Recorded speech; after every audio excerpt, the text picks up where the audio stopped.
Esse é o segundo vídeo da série Fisiologia Cardiovascular. Bom, falando agora da contração do miocárdio, ou seja, do músculo cardíaco. Aqui nessa figura nós temos a representação de todos os passos relacionados à contração. Como você já sabe, o músculo cardíaco ele é um músculo estriado, composto por sarcômeros, miofibrilas, que são as unidades contráteis. Também apresenta o túbulo T, que é, de uma maneira geral, uma extensão da membrana plasmática dessa célula, dessa fibra miocárdica, ou sarcolema. Bom, então, como é que se inicia, né, o processo de contração? Inicialmente, nós temos o potencial de ação que chega a partir de células vizinhas. Então, lembrando que o miocárdio ele contém as junções comunicantes que estão relacionadas à parte elétrica, que a gente vai falar no próximo vídeo, quando relacionamos a participação da célula marca-passo, que controla a contração rítmica do coração, cardíaca. Então, a partir do momento que chega o potencial de ação, esse potencial de ação, ele vai promover a abertura de canais de cálcio dependentes de voltagem. Então, esses canais de cálcio dependentes de voltagem são chamados canal de cálcio tipo L. E então, a abertura desse canal de cálcio vai promover o influxo de cálcio para o sarcoplasma, para o citoplasma da fibra muscular. Então, o cálcio induz a liberação de cálcio pelos canais do tipo rianodínico, né, RYR. E esses canais de rianodina estão presentes no retículo sarcoplasmático.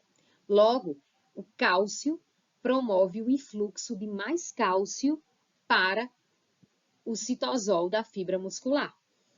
Então, na fase 4, vai ocorrer a liberação local de cálcio, e esse cálcio, né, esse influxo, aumento de fluxo de cálcio na célula do miocárdio, vai levar a fagulhas de cálcio.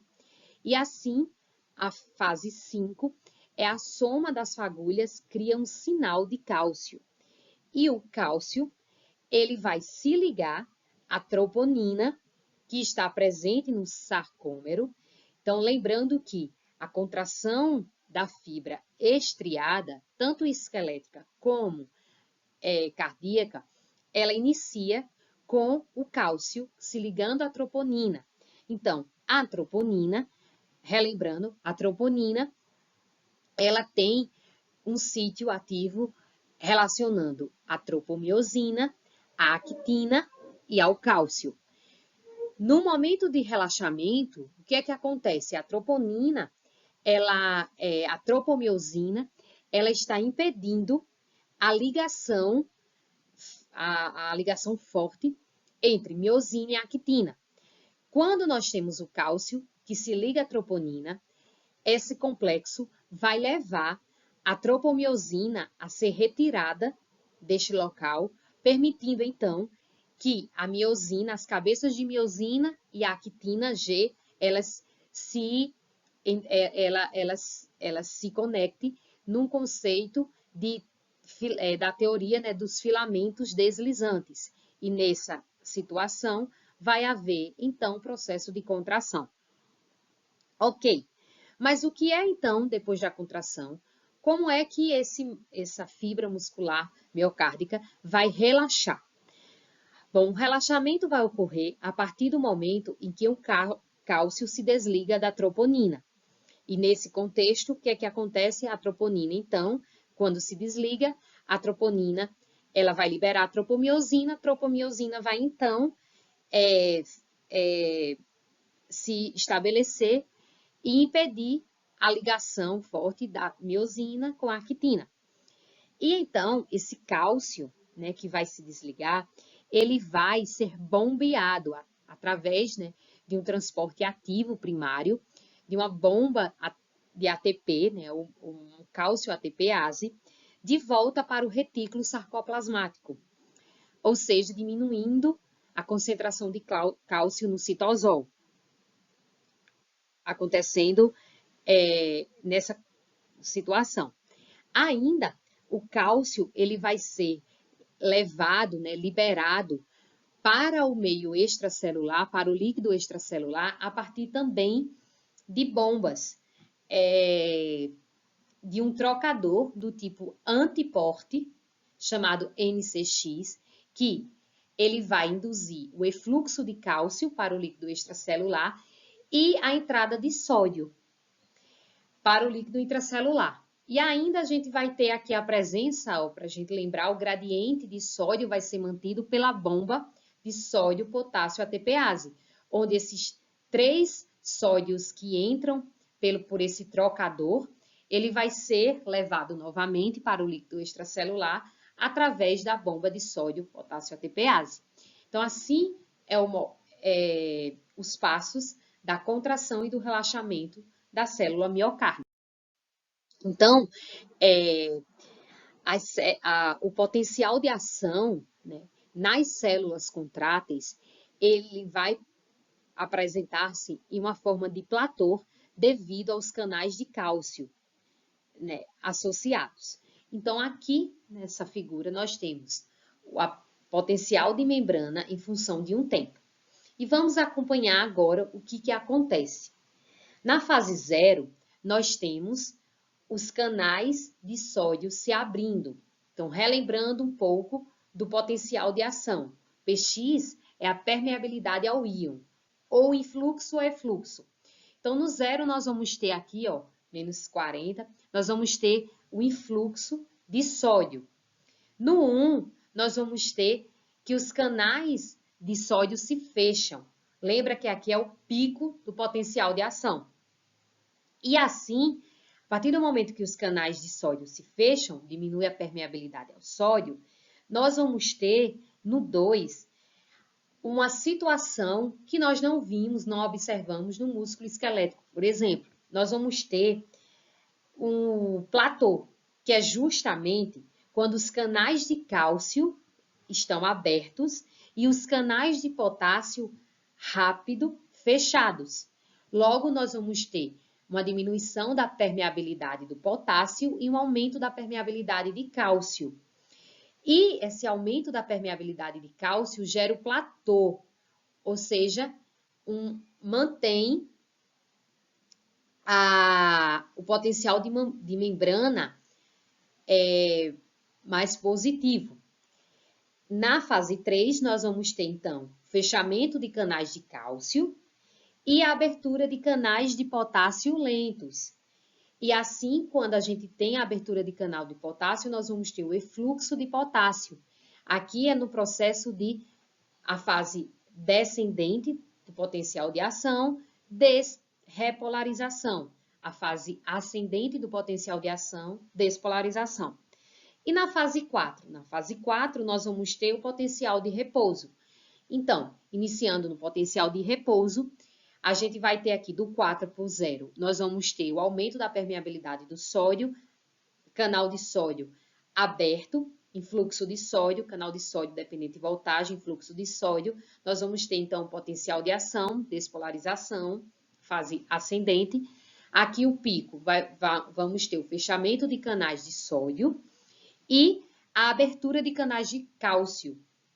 E nesse contexto, nós temos o platô. Em seguida, nós vamos ter o fechamento de canais de cálcio e a abertura de canais de potássio lentos. E assim a fase descendente do potencial de ação, repolarização até o potencial de repouso. Bom, uma comparação importante é entre a fase de contração e uma situação de tetania, né, que é quando a gente chega ao limite da contração. O que é que nós vamos ter? Nós temos o músculo cardíaco e o músculo esquelético e comparações. Bom, esses triângulos pretos é o estímulo para o potencial de ação. A linha vermelha é o potencial de ação e a linha azul é a tensão muscular, ou seja, de fato, a contração desses músculos, da fibra muscular. Quando nós temos o músculo cardíaco, a fibra muscular cardíaca, nós vamos ter o período refratário em amarelo, se mantém por quase todo o abalo muscular, ou seja, todo o ciclo de contração e relaxamento. Vamos entender. Nós temos aqui o potencial de membrana nessa figura em função de um tempo. Em azul, em vermelho, nós temos o potencial de ação. Ou seja, nós temos aqui a fase ascendente, o pico e a fase de platô, a fase descendente. E nesse contexto, em azul, nós temos a contração, de fato, a contração muscular. E aí a contração, relaxamento. Se você observar, a contração muscular e o potencial de ação estão associados, principalmente pelo platô, né, que é a entrada de cálcio. E assim, nós temos um período refratário mais longo. Esse período refratário mais longo no músculo cardíaco previne o tétano, que basicamente é a somação de estímulos. Então, para um estímulo, aqui no 0 nós temos um estímulo que gerou uma contração. No 250 nós temos outro estímulo que vai gerar outra contração. No entanto, se nós observarmos, devido ao período refratário, nós temos um relaxamento muscular completo para que assim a gente tenha uma nova contração. E aí a gente não chega à somação, à tetania, que é a fadiga muscular. Ao compararmos com o músculo esquelético, nós vamos ter a fibra muscular esquelética de contração rápida, nós temos o período refratário em amarelo muito curto, comparando a quantidade de tempo necessária para o desenvolvimento da tensão, da contração. Vamos lá. Nós temos nessa figura o potencial de membrana em função de um tempo. Em vermelho, nós temos o potencial de ação na fibra esquelética. Fase ascendente, pico, descendente. Contração muscular, período refratário. E assim, esse período refratário vai nos dar a condição de outro estímulo ser necessário para outra contração. No entanto, do potencial de ação gerado para a contração muscular de fato, tem um tempo necessário. Né? Esse tempo, ele não está associado ao período refratário. Logo, os músculos esqueléticos que são repetidamente estimulados, como a gente está observando nessa figura, 0,75, 150 o tempo, apresentaram somação de contração e tétano, que é os potenciais de ação seguidos até que a gente chegue à tensão máxima e nessa tetania nós não vamos conseguir ter uma contração. Nós vamos ter, então, a tensão máxima desse músculo. Então, essa figura aqui nos mostra claramente a diferença entre o tempo de potencial de ação, o tempo de um potencial de ação e, consequentemente, contração do músculo cardíaco e em relação ao músculo esquelético. Por isso que o músculo cardíaco nunca vai ter a tetania. Ele vai ter, sim, contração repetida, no entanto, não vai ser gerado essa tetania. Bom, esse foi a segunda parte da série Fisiologia Cardiovascular.